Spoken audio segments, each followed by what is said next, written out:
Call the meeting to order. Please stand for the Pledge of Allegiance.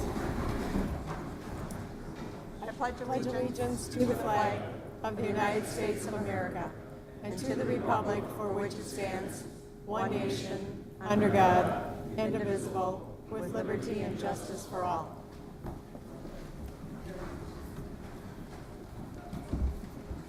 If I could get a roll call, please.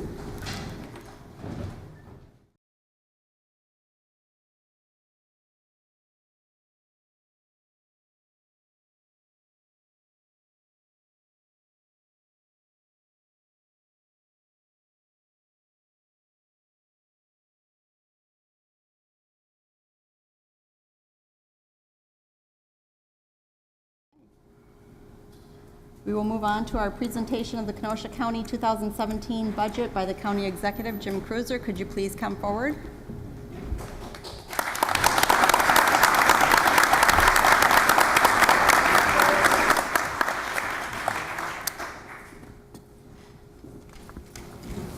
Thank you, Chairman Brunig, Vice Chair Esposito, members of the County Board, elected officials, distinguished guests, and fellow citizens of Kenosha County.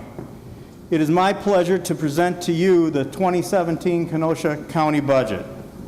This budget ensures that we are meeting our obligations to the people we represent and as mandated by the state and federal government.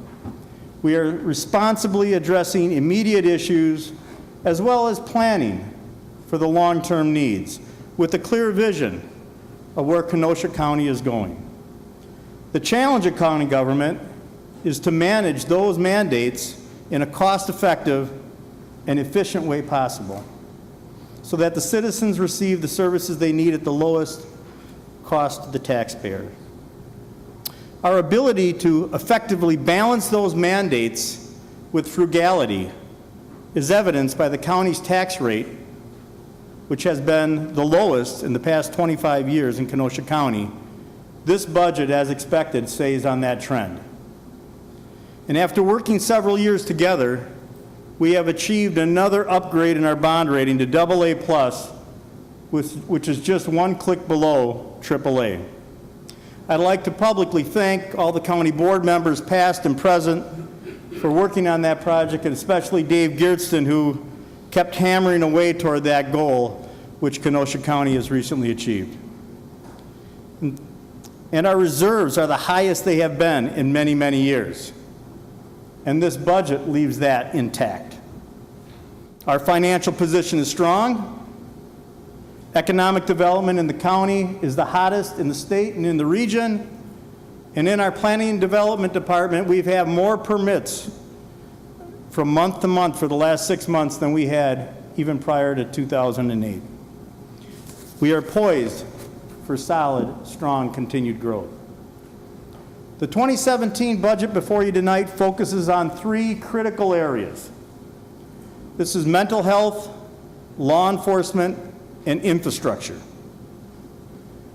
You are well aware that our recent budgets were hard hit by changes outside of our control in the mental health services. Many of you were at the community public meeting we hosted regarding mental health.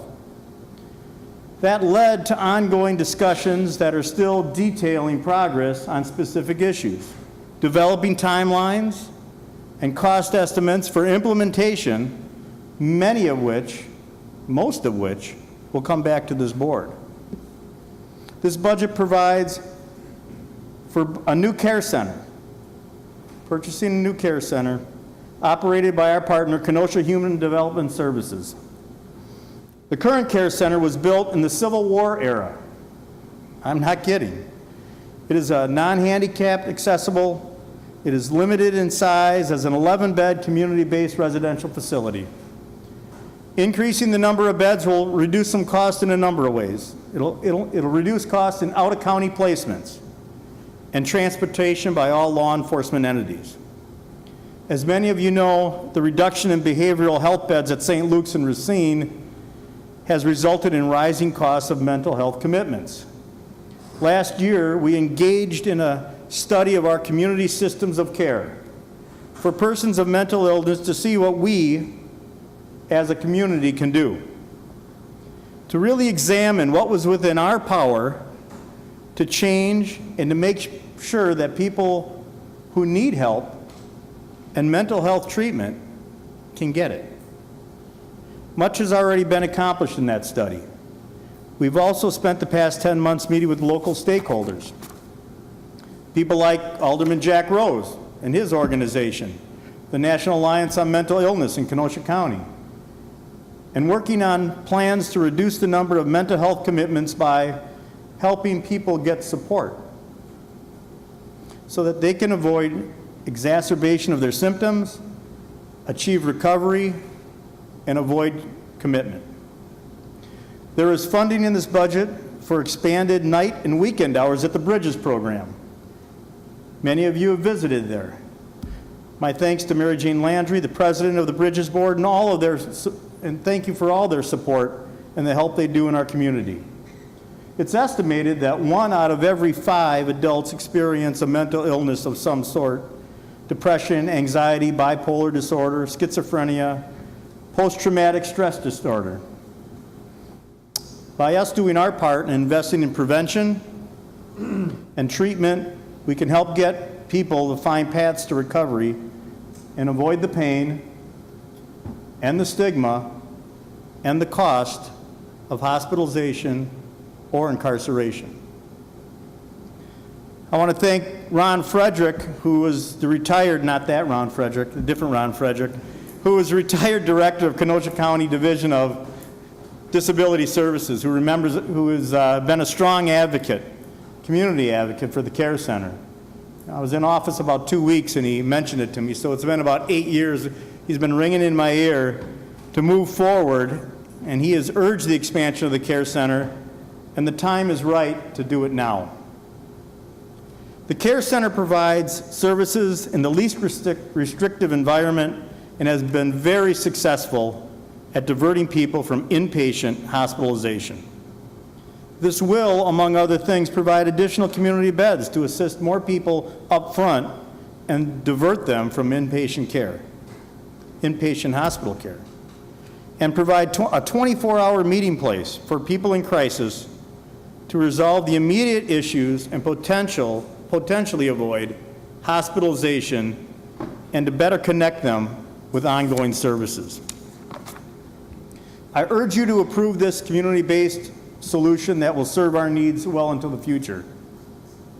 In 2016, we saw great success with our pilot project with the Health Department, the Sheriff's Department, and the Professional Services Group, a comprehensive alcohol and drug treatment program that uses medication Vivitrol to help people addicted to opiates and alcohol. This is a program that has mainly helped people who had, unfortunately, already got through the front door of our jail. I would like to now share a brief news clip with you. The Kenosha County Jail are secure enough to keep those arrested inside. There's a different kind of door that keeps bringing them back. Well, we can look at stopping the revolving door for people who are having drug problems. I'm 34. I have 2 children, 10 and 15. I've lived in Kenosha my entire life. Danielle Wetley was never in trouble before she turned 29. Then, someone introduced her to heroin. I lost my last apartment. I lost a really nice car.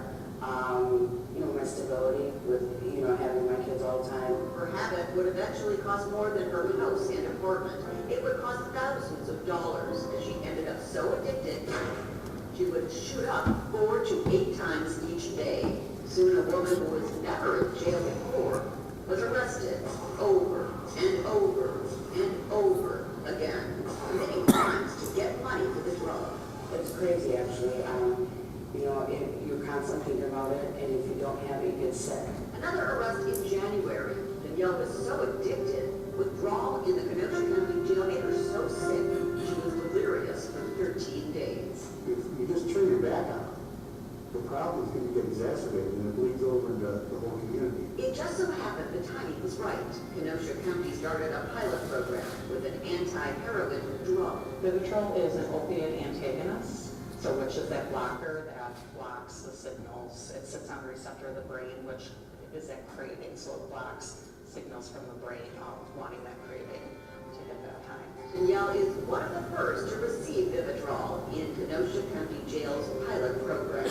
We're pretty lucky here. For support, she lives and goes through counseling at the Oxford House Shelter. This is the smallest member of the house. This is our mascot. Almost weekly, between myself and other people I know, we're hearing about deaths, people dying from this. And it's devastating. I mean, these are young people, these are moms, these are daughters, these are fathers. Kenosha County officials say they think it will be worth the $300,000 investment to start the program. When you lock people up, it's not inexpensive. And when you can find a way to look for efficiencies, I mean, the sheriff and I talk about how we can be more efficient with taxpayers' dollars. And sometimes you try to stop the repeat customers. And if you can stop that revolving door, then I think we're doing our job. Danielle just took her third Vivitrol shot in a 6-month plan to stop her heroin addiction and to perhaps open the door to permanent freedom, not only from a jail cell, but from the horrors that put her there. In Kenosha, Myra Sanchik, Fox 6 News.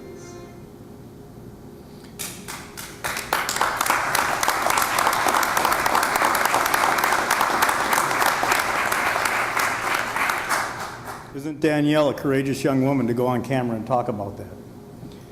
It's powerful. This program works, and it's retained in this budget.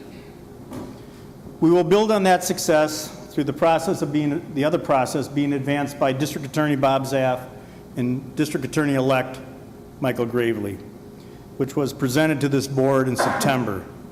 Their plan is to stop people from getting to the door of the jail at all. Instead, it'll put people on the path to treatment. If they are successful, we'll never have to host them in our jail. I support that effort, and that also is included in this budget. Together, these investments in the people of our community from all walks of life who have mental illness and drug addictions will save lives and, in the long run, money. Law enforcement is one of our top priorities. And it's including the courts and the district attorney's office, it's the largest part of our county levy at nearly 56%. And it's 1/3 of the capital budget I'm proposing tonight. This budget supports law enforcement with additional personnel on the road and in the county jail. Sheriff Dave Beth and I agree that we need to make investments in public safety to ensure the long-term well-being of our county. I would be remiss if I didn't also thank Chief Deputy Charles Smith for his dedication and sage advice over the years. He is retiring after 42 and a half years with Kenosha County, 23 as the Chief Deputy. He is insightful. He knew the big picture. He knew the day-to-day details. He made me a better county executive. And those of you who worked with him made you probably a better supervisor, and he made you a better person too. So I think he deserves a round of applause. Tremendous public employee.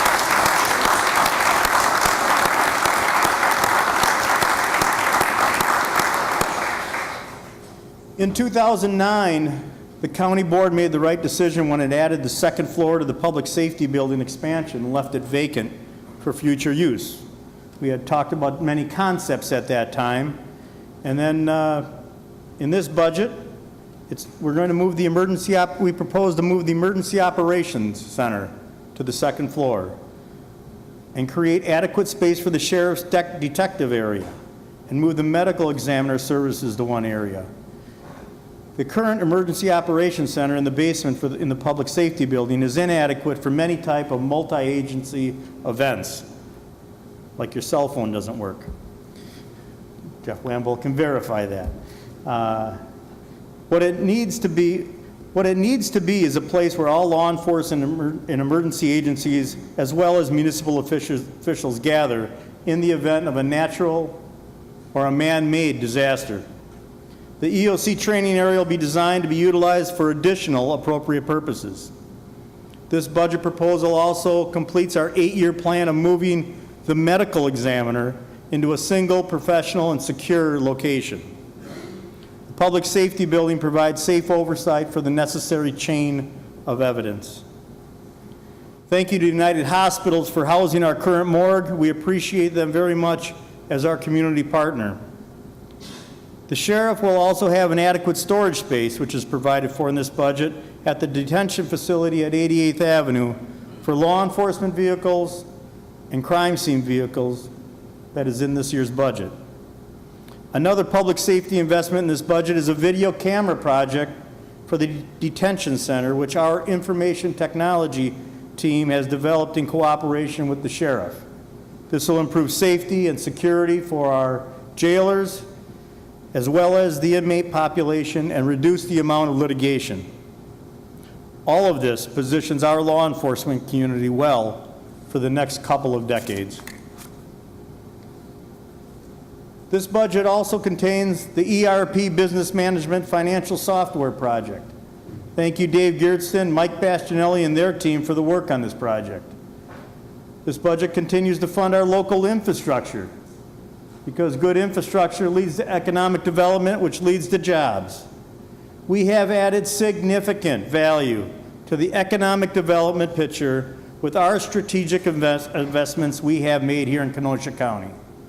The Kenosha County funded infrastructure has assisted economic development from the private sector, from Amazon, Uline, Gordon Foods, Bradshaw Medical, Good Foods, and numbers more, which has led to over 8,000 jobs and more than $1 billion of investment since 2008. And I tell you, there are more in the pipeline. I can guarantee almost one for sure, and maybe two by the next 90 days, will announce Kenosha as their home for their business. Some of the highway projects in 2017, most of which have state and federal contributions of amounts varying from 40 to 80%, include complete the planning and engineering for County Highway S from Green Bay Road to I-94. We planned on that road, we've engineered part of it, we need to finish the engineering so people who own property along that route know where they stand and a future timetable of when they have to make a decision of what they're going to do. The intersection of County Highway H at Bain Station Road will be reconstructed as a roundabout with financial assistance from Majestic Realty, which is putting a business park right adjacent to that area. The engineering phase of a countywide bicycle wayfinding project will begin next year. We received TAP funds for this cutting-edge, state-of-the-art project that benefits every single municipality in Kenosha County. We've applied for 4 years previously. We finally were able to get that significant funding. This budget also continues our commitment to sound succession planning, provides for appropriate classification and compensation for attracting and retaining employees, builds on leadership training for staff and middle management, continues to expand lean government practices, introduces a new land and tax information system replacing the 25-year-old system we have, and proposes over $1 million in health care plan design changes. This budget addresses some of the mental health needs for the long term by investing in proven programs that'll keep people out of expensive inpatient hospitalization, builds on successful treatment options, as well as it seeks to keep people out of jail. This budget adds the necessary law enforcement personnel and physical plant improvements for public safety. And this budget continues to make the infrastructure improvements that will attract and sustain economic development and will grow even more jobs in Kenosha County. This budget is within the County Board's advisory tax rate guideline and will be about a little over a penny a day increase for the average homeowner, taxpayer owning a $100,000 home. And finally, this budget provides action to keep Kenosha County strong and the vision to provide efficient and cost-effective solutions for our citizens. Ladies and gentlemen of the County Board, thank you very much this evening, and may God bless Kenosha County.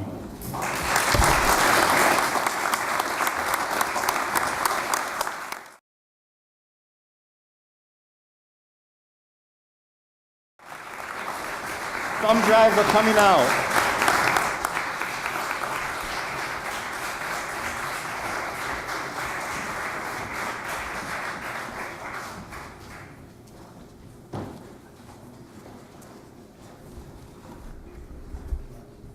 Thank you, County Executive, for a great budget presentation. I'm sure that everyone will be excited to look through their books and to get prepared to start digging into all of the pages there, as well as preparing for their own committee and then the budget hearings at the end of the month. Go ahead and move on to citizen comments. Are there any citizen comments?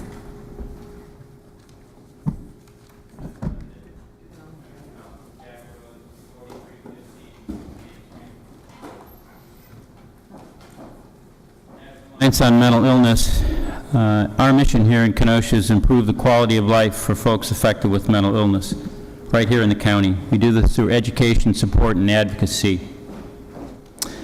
Thank all of you for your support in the past as we have provided to improve things in our community with respect to mental health, awareness, and treatment. And we have a great opportunity with the county exec 2017 budget to do even more. The expanding of our care center is fantastic. The care center is a jewel in our battle against mental illness, and now we have an opportunity to improve on that. The recent pilot program with Kenosha Human Development Services and Kenosha Police, our crisis people, are using a third site to really check on people who may be in mental health crisis and may be the subject of an emergency detention. This pilot program has just started September 1st, and the last I've heard we've had 12 examples, and not all these people require an emergency detention. So by meeting at an off-site place with law enforcement in crisis, we can divert these emergency detentions. Extremely helpful. And improving the care center is even going to make this better. It'll give us a better facility. Diversion from inpatient care works, especially if it's not warranted. Expanding the hours of the Bridges Community Center will be extremely helpful to the folks living with mental illness. Once again, the Kenosha Human Development Services has done a great thing since Bridges has become a program under that organization. Mental illness does not stop on the weekends or in the evening. So let's expand those hours and let's help the people that really need it. Bridges Community Center works. As a member of the Behavioral Health Treatment Committee, the role of our Vivitrol program has been exceedingly important. And we really need to continue it to counter the raging opiate crisis in our county. It works. Many times a person living with a mental illness is also an addict. And so we have to treat both of these issues, or attempt to do it. Vivitrol has worked in our community. In my opinion, any type of diversion program is important. We need more proactive programs, whether they deal with drug interdiction, mental illness, whatever. I've addressed this body in the past, talking about our diversion programs and our specialty courts. For those of you that want some numbers, and these are rough estimates, but somebody in the mental health diversion program runs at about $15 a day, cost per client. For a specialty courts, drug and alcohol, or behavioral health treatment court, it's up about $20 to $22 a day. To spend one night in the county jail runs about $76. So do the math. They're getting treatment, they're not incarcerated.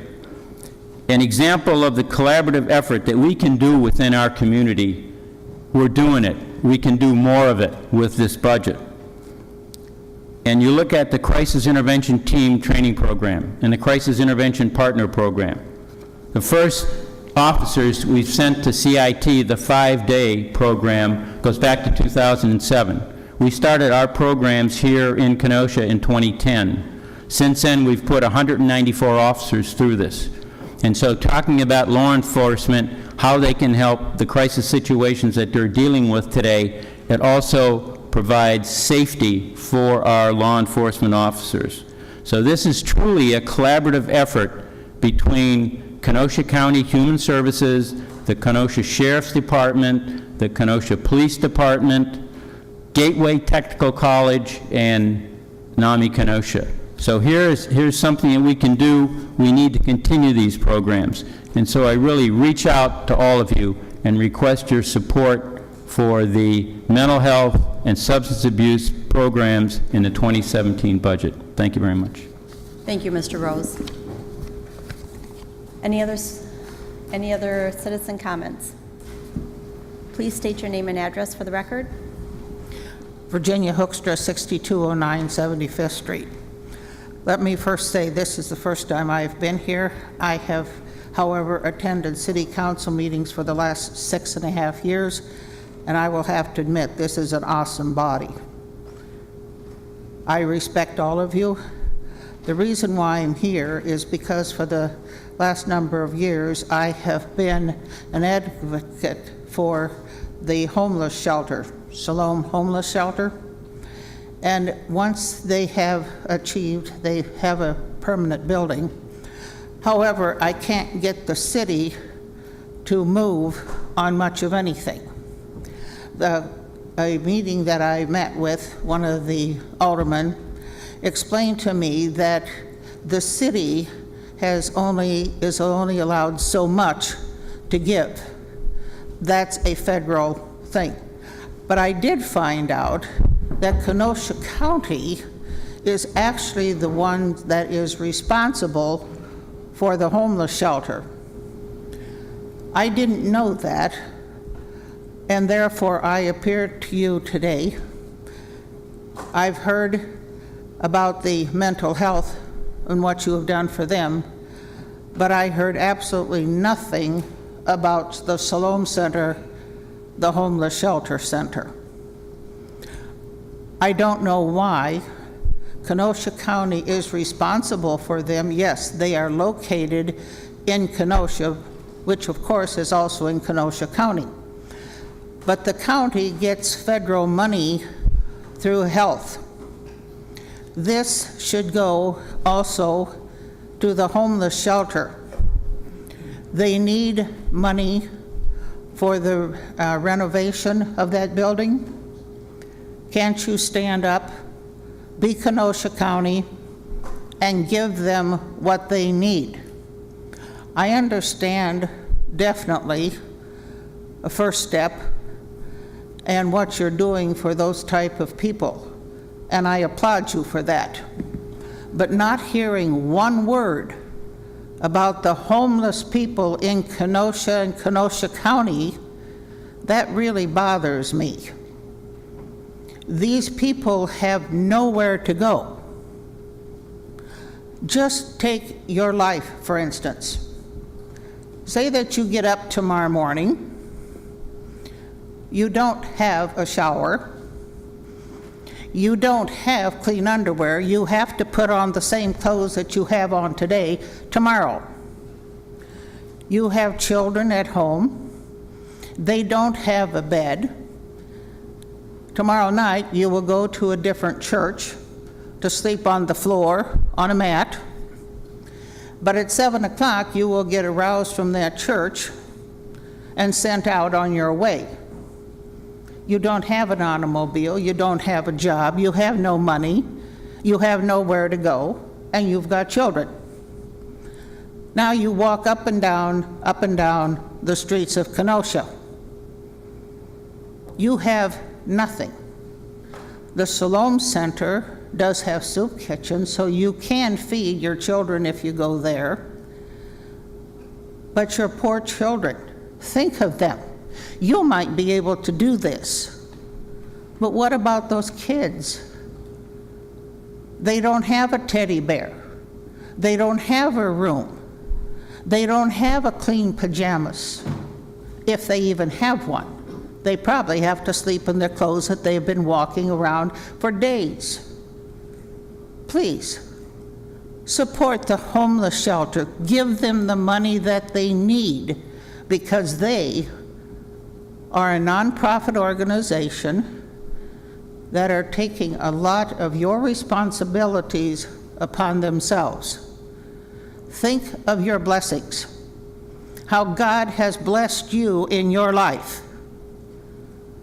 We who have so much, let us in turn give to those that do not. Thank you. Thank you. Any other citizen comments? Please state your name and address for the record. Good evening. My name is Bob Waldron, and I live at 25910 103rd Street in Trevor. Over the past year or so, there's been a lot of excitement and fanfare over the new money flowing into the Shalom Center and over the newly acquired facility on 39th Avenue.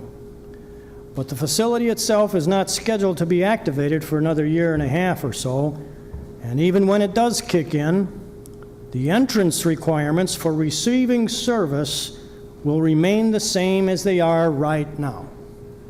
That's right, the new Shalom facility will continue to turn away homeless people looking for shelter.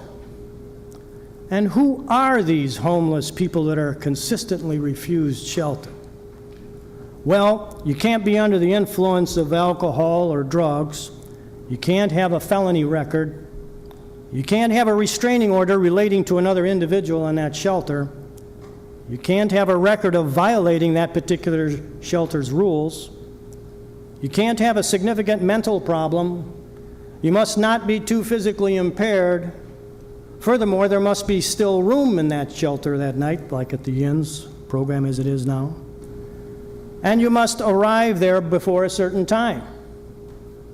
And a condition that is often seen in the more desperate portions of our population, you cannot be exhibiting a behavioral problem that prevents you from coexisting peacefully with the people around you.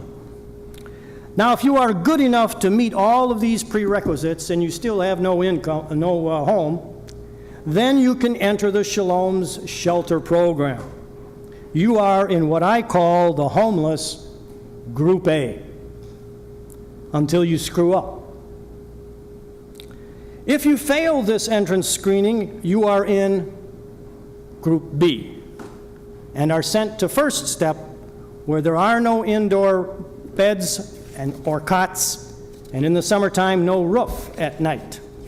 They're sleeping out in sleeping bags in the parking lot next to the building with a porta potty out there. Now, make no mistake, I am not criticizing the Shalom Center's homeless program. It makes perfect sense to keep the rough characters separated from the women and children, families, and other vulnerable individuals. It is also understandable that safety and health risks be avoided by rejecting the mentally and physically handicapped, for which Shalom's staff is ill-equipped. In fact, we applaud Shalom for its many years of excellent service in our community. They are quite effective in delivering food pantry and soup kitchen services to both Group A and Group B citizens. However, when all the homeless service providers in the entire county are examined, the greatest weakness in our community has been for years the delivery of shelter, not the food and the clothes and all that, but the delivery of shelter to the homeless Group B. In a citizen comment I made September 7th to the City Council, I suggested the formation of a task force composed of city, county, law enforcement, and service provider members. This committee to study, report, and suggest locally meaningful ways of addressing this complex situation. The mayor responded to me a few days later saying that he had just recently established such a committee, which has already begun regular meetings at the Kenosha Human Development Services building, hosted by Mr. Wright sitting behind me. We are at First Step grateful to your own 8th District Supervisor, Steve Bostrom, for serving on that committee. I wish you all well, and thank you for your attention. Thank you. Any other citizen comments? Citizen comments?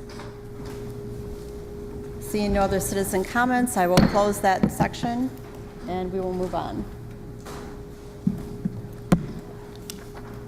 I am still looking for 2 people to sit on the Land and Water Conservation. One person needs to be from the PDEC committee, and another one can be a general, just a member of the Board of Supervisors. So if you are interested, please let me know about that. I think that's it. Oh, and inside the packet of your book, your budget book, is the dates for the budget hearings. I hope to see everyone there at least once during that week. And we will move on. Supervisor reports. Supervisor Overman, you have the floor. Thank you, Madam Chairman. Just going to comment on our meeting of last evening and some of the items that I've been reporting to the board on. First, our budget meeting for our committee for facilities is going to be on the 10th, next Monday, at the County Center at 6:30. So, anybody that would like to attend, we'd welcome the whole board if possible. Facilities, a couple items I've been reporting on. The fire alarm project, we expect completion by April 1st. We got our state approval on the 6th of October, which is a couple of days away, so it can't be that. So we've got our approval. The project is ongoing. The public safety building generator replacement, I reported at our last meeting that we had no bids on that project. It's an important tool that we need if we have outages and bad weather. We've been able to cope, but it needs to be replaced. We put that back out to bid, and we had 2 new people come in, plus the 3 that were unable to bid prior. And as I explained then, with all the catastrophes in this country this year, the generator companies were just too busy, the manufacturers, to answer queries from our electrical contractors in this area. But bids close on October 11th, so we hope to have something positive coming out of that. You heard this evening about the public safety building addition. All the design work has begun, plan, and all the project components should be ready by the first of the year. So that will be something that we'll be looking at.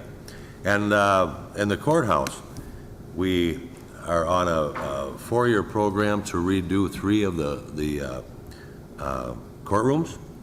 And Branch 4 will be on deck this year. Design efforts are underway, and that should be ready for bid by December 1st. In highways, you heard about one of the biggest items that's going to happen here in Kenosha County in the next 2 years. That discussion was a large part of our meeting on Highway S, 142 from Green Bay Road to the freeway. The paving by the Highway Department is ongoing. It's been huge this year with, besides what we do for ourselves, with a lot of additional projects for other municipalities. The parks, we had an award given to that. I know I reported last meeting on how well the summer youth program went. Well, the Wisconsin Park and Recreation Association awarded Kenosha County with the Silver Star Award in youth programming for 2016. And they will be recognized at the WPRA's annual conference. The Pike River cleanup was last week. You probably followed that in the newspaper. And the KD Park, if you look at the front of your budget book, the pictures are of the new road that's going and has been completed. Now on the sides of it, there's not that ugliness. There's new grass growing. And that project, as of this evening, was just about complete. And we will be reopening that park hopefully in the next 2 weeks. The golf operation has had a fantastic fall. They're looking forward to finishing that off with a bang. And that is all I have this evening. Thank you. Thank you, Supervisor Alberman. Supervisor Rose, you have the floor. Thank you. The Finance Committee would certainly encourage the various committees to make whatever contributions you want to make to the budget in your committee. Often we have no suggestions, either additions or subtractions from the various budgets, and people seem to think many times that this is up to us alone. It's not.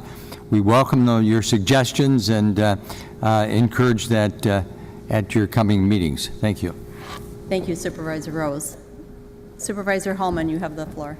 Thank you, Madam Chair. Last week I attended the Wisconsin Counties Association. There was one workshop in particular that is extraordinarily relevant to the document that we received tonight. There was a workshop on priority-based budgeting, which is something that Supervisor Clark, while he was here, talked about quite extensively.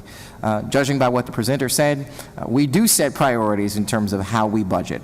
It may not appear that way to the outsider, but certainly inside of this institution we do, except I don't think it's always necessarily as cut and dry or as clear for the public as it should be. So one of the things that I want to suggest to all supervisors is that as we go through the budget process, number one, in addition to the book, make sure you get a flash drive as well. Sometimes one works better for you than the other. But think very critically about the question, because if we were to post this online tonight, it's very dense. It's the equivalent of giving someone a chicken that's been freshly plucked, as opposed to putting this online in a format that's more like a salad where you can pick out the croutons, you can pick out the carrots, you can pick out the cucumbers if you like them or you don't. So think very critically about how we do this, about what the conversations are, what some of those hot items are as far as the rationale for why we make certain decisions, because when we come along and begin to put this online in a different format, those things will have to be first and foremost in the eyes and minds of the public as they go through to see some of these things. Thank you. Thank you, Supervisor Hallman. Any other committee reports? Board reports? Commission reports? Seeing none, we will move on. County Executive Appointments. Dennis Elverman to serve on the Kenosha County Library System Board. Refer to Finance and Administration. Andy Bueller to serve on the Southeastern Wisconsin Fox River Commission. Refer to Planning, Development, Extension, Education Committee. Approval of the September 20th, 2016 minutes by Supervisor Gilmore. Supervisor Gilmore, you have the floor. I motion to approve the minutes. I have a first by Supervisor Gilmore and a second by Supervisor Skalitsky. All in favor, say aye. Aye. Opposed? I'm sorry? Need a motion to adjourn. No. Yeah. Motion to adjourn by Supervisor Kubicki, second by Supervisor Alverman. All in favor, say aye. Aye. Opposed? We're adjourned. Thank you.